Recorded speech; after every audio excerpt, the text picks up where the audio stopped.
I used to watch Frotch and his brother run up and down here. Then I turned pro, then I started like repeating and following in his footsteps. And you get that smell when you're struggling on circuits and sparring.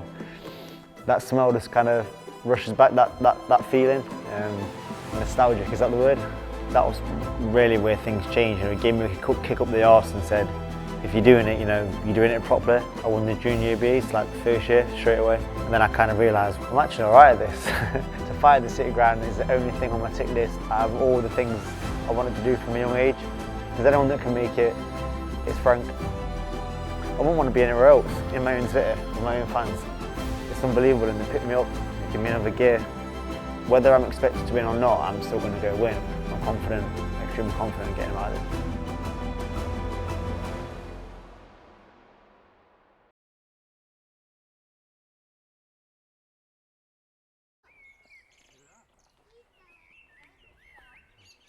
This next 5 weeks is going to fly, well even 4 weeks, because then it's fight week and then it's rapid as well.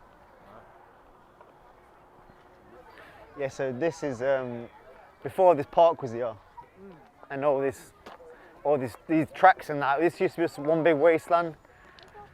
We used to fly up and down here on motorbikes, quad bikes, out of the way. People think, oh, cause a nuisance, but it was actually the opposite, because the nearest estate's a few miles where we used to live. You can't really hear it, so we just come up here out of the way for the whole weekend.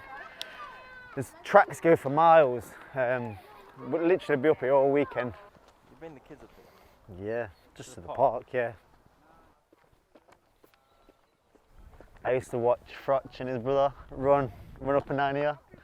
So we used to go down there, it's one big wasteland. We used to be on bikes and quads, and I used to watch Frotch and his brother run up and down here when I was a kid. And then bit by bit, obviously amateur championships and that, I used to start running up and down here. Then I turned pro, then I started like repeating and following in his footsteps. It's a good run, that, So I used to watch him at the arena.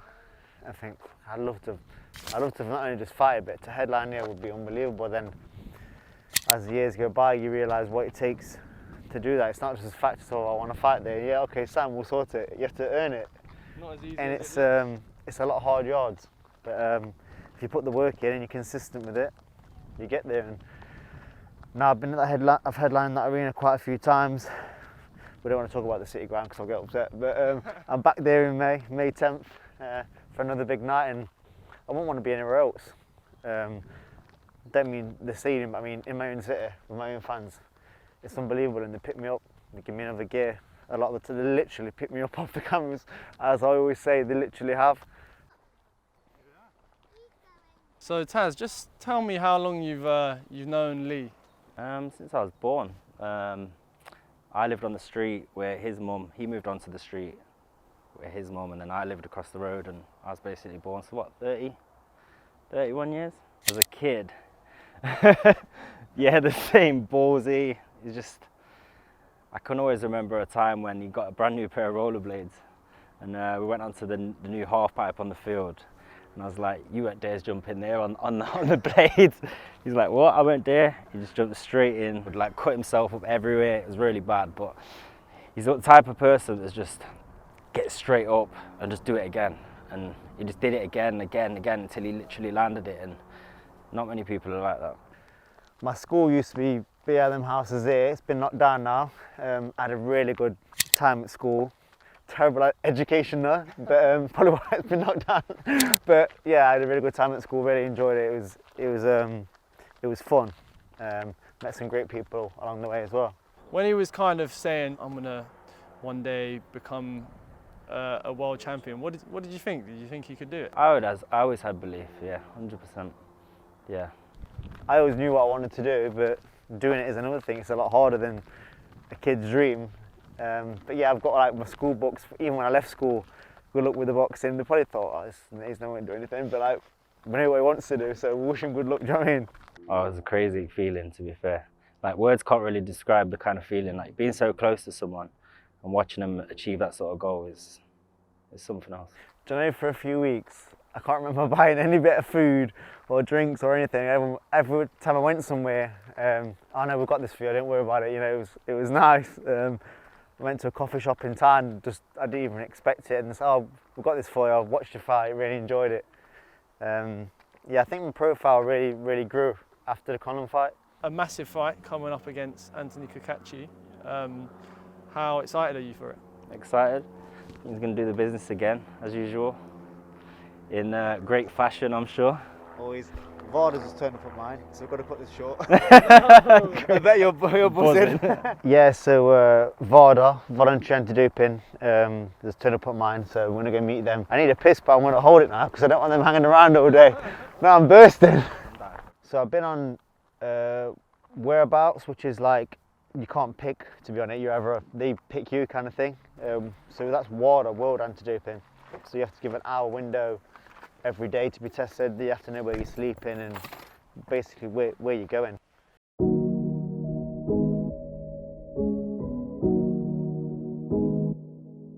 I just remember all my memories here being fun memories. Amateur boxing, it's not quite like professional boxing, you know. I think in professional boxing, the fun element gets squeezed out of it quite a bit. It becomes more of a business, but amateur boxing, so many fun memories, and a lot of them was in this gym.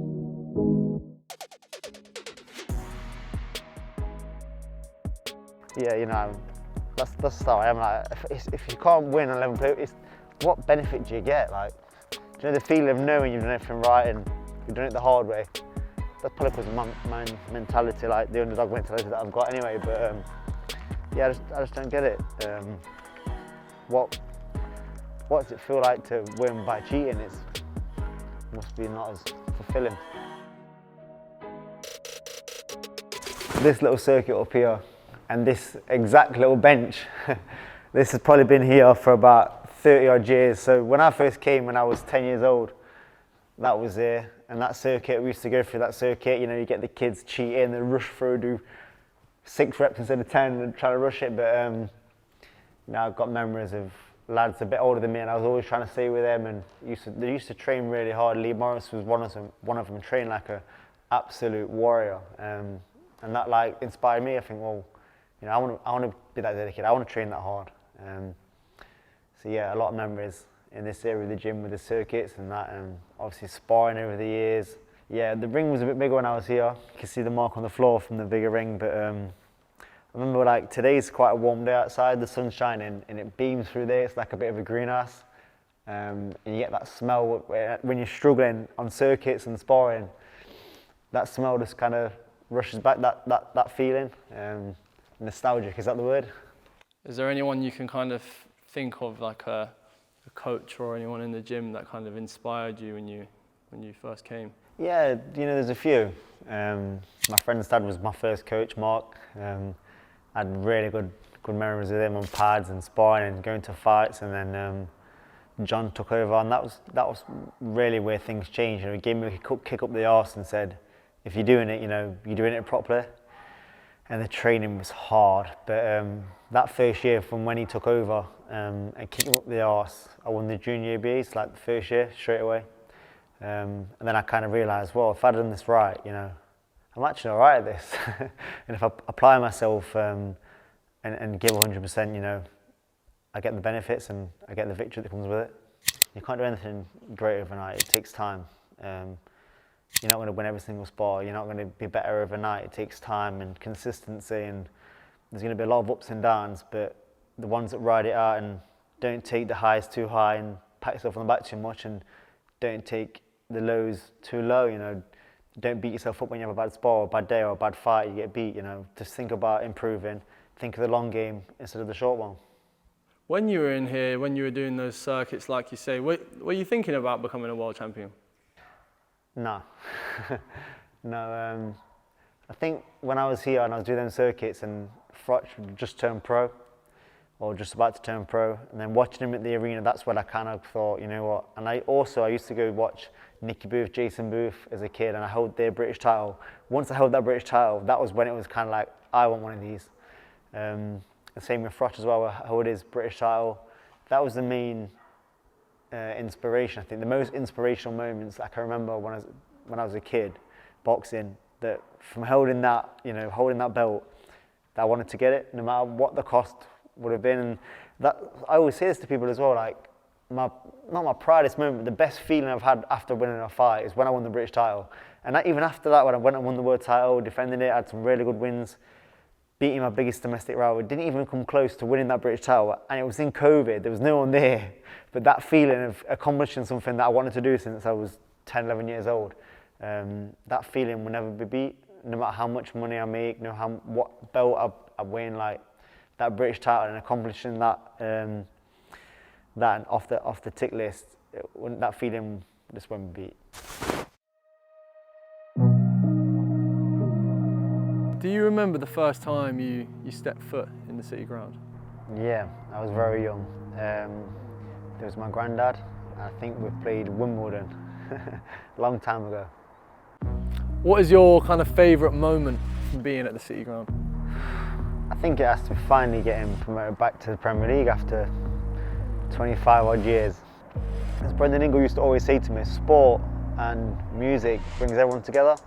And that's exactly what it does. It brings so many people together to unite, to support the same team. And some of the things, it's got so many communities that evolve around the football club, not just the actual football club, people supporting the communities that need help and the branches that come off the club to do that. Like you say, the Forest fans, they get behind the team so much. How does it feel now to be almost, the equivalent of that in boxing? You're the man that the City is behind. Yeah, I'm extremely thankful for the support, because sometimes, tickets aren't cheap. And I know the cost of living is always going up and people really are struggling out there. But they still turn up to support me, buy tickets, and I'm extremely thankful for that. I know you've mentioned for so many years, how much you want to fight here. Now with Frank Warren and Queensberry, do you think it's something that we can make happen? I'm not going to rule it out, but it's the chances are quite slim. But if there's anyone that can make it, it's Frank. To fight at the City ground is the only thing on my tick list out of all the things I wanted to do from a young age. So I'm not done bad considering, but that would literally be the icing on the cake. What would it mean to step out to Mullintyre in the City ground? If the fight ever got made at the City ground, I think it would attract a lot of the Forest fans as well as the boxing fans. And for that alone, I think the Mullintyre would be as good, if not better, as match day. May 10th at the Motorpoint Arena in Nottingham, the Belfast hero, Anthony the Apache Cacace, the IBO World Super Featherweight Champion, he heads into the Lion's Den against this man here, Lethal Leigh Wood, former two-time World Featherweight Champion, and that roof will be raised May 10th at the Nottingham Arena. Ladies and gentlemen, this is Cacace versus Wood. This is the Hurt Game. Talk to me about the Motorpoint Arena. You've fought there before. How special is the atmosphere there? Very special.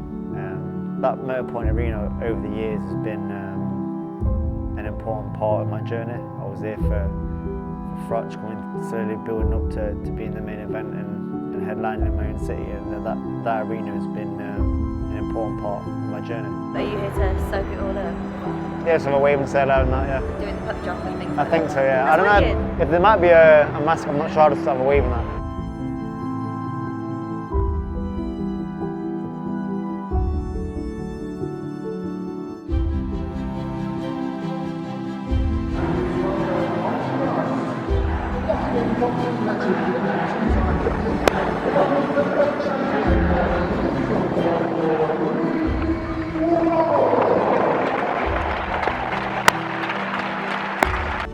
Talk to me about your memories of that night against Conlon. The Conlon fight was a great night, but from how the fight ended, I didn't really get to celebrate in my own city because, well, not straight away, because first of all, not only did I think I really hurt him, I thought I possibly could have even killed him. And then the next morning I seen him back at the hotel, and the first thing he said was something like, "Let's run it back." I thought, what a prick. I put my celebrating on hold for that, and yes, I felt like that night was robbed of me.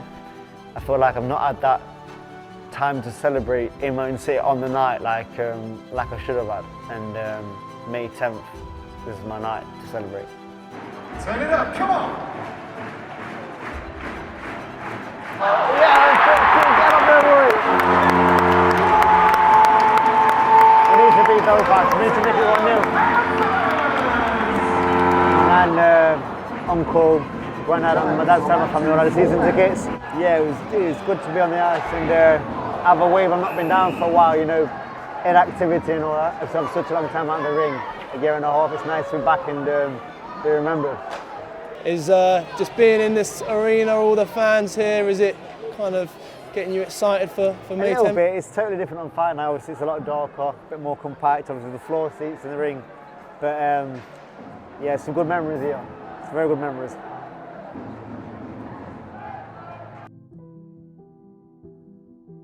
Fight night, that's different. That's a different kettle of fish. That's what I put myself through them paces for. That's what I go through them camps for, to get that victory on the night and to go through all that mixed emotion to get the win. So yeah, that's different. That's a different feeling for myself. That's why I do what I do for fight night. So Anthony Cacace, what do you kind of think of him as a fighter? He's a good fighter. A lot of similarities to myself. He's won fights when he's not been expected to win. I know exactly what he does well, but I also know exactly what he doesn't do so well, the mistakes he makes, and you know, I'll be looking to exploit them on fight night. I know what I need to do to win this fight. That doesn't mean it's going to be easy, but I'm extremely confident of getting it done. What would winning this fight mean to you? Again, proving people wrong. Many reasons why people will say, oh, he's had a long time out of the ring, he's going up in weight, who's had the better wins. There's a lot of things that go around the fight, so... I think you really like being an underdog, really, do you? Yeah, I think so. Whether I'm expected to win or not, I'm still going to go win. Whether I've been in fights I was supposed to win, I've won. Been in fights I wasn't expected to win, and I've won, so... That's just expectation. That's nothing to do with my preparation and how we approach the fight. So it's pretty relevant to me going into a fight. And what is your prediction for this fight? How do you see it playing out? I see myself getting him out of there. I really do.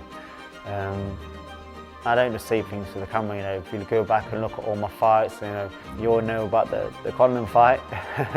I said, you know, I knew I was going to get him late. I knew that. I'm making him work, and I said, you know, if I knocked you out by round 12, I'll knock you out in round 12, and I did. I got him out, and same for this fight. You know, I'm pretty confident I'm going to get him out there. From the way they approached it, we've been working on, and how the fight's going to go, I'm confident, extremely confident in getting him out there.